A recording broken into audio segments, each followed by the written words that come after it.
विलंबित राति घरे पशि महिला माड़ मारी लक्षाधिक टंकार सुना अलंकार लुटिनेले दुर्बृत्त। ए अंचल एभली घटना बारंबार घटुथिबा देखिबाकु मिलुछि। दिनकु दिन चोरी राहाजानी डकायती उपद्रव वृद्धि पाउछि। सूचना मुताबक केन्द्रापड़ा जिला आली थाना नियाळ गाँवर धर्मजय नंदन संपर्कीय सान भाई बाहाघर थिला।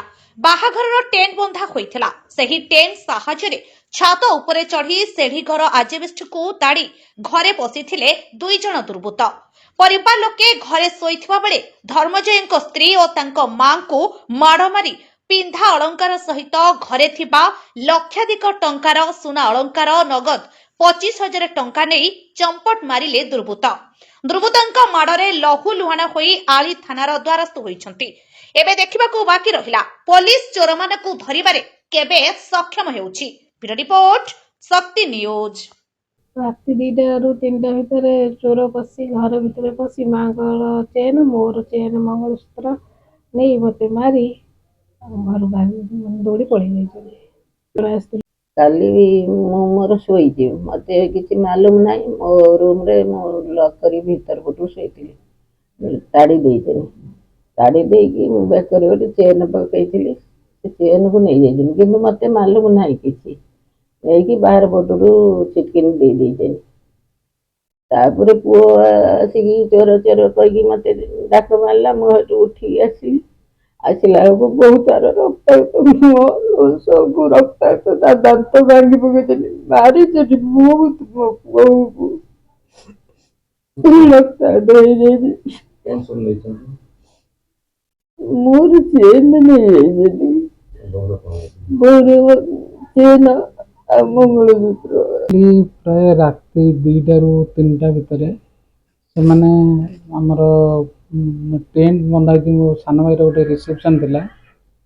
तो टेंट जोगे से चढ़ी मो दुकान छात उपर देखी 2 ताला पर जाई गोटे आमर सीढ़ी घर आजबेस्ट को काटी ता भितर पशि मो माँ का रूम रे पशि गोटे सुना चेन छड़े नहीं छड़े नहीं पाखु तापर आसी मो रूम जेटू भितर कबाड़ दे नी माँ रूम कबाड़ ताड़ी नहीं मो रूम रे मो कबाड़ आगे शोती से मैंने आसी मो रूम रू मो पाख ड्र मोर कैश थिला 25,000 टଙ୍କା दुकान पैसा थिला से पैसा को से नहीं मो पाख रूम रे से शोते देह असुस्थ थिला से शोते रूम को जाई से बेकर गोटे सुना चेन एवं गोटे मंगलसूत्र थिला ताकू जेतले अटैक करचंती ताकू छिंडेया से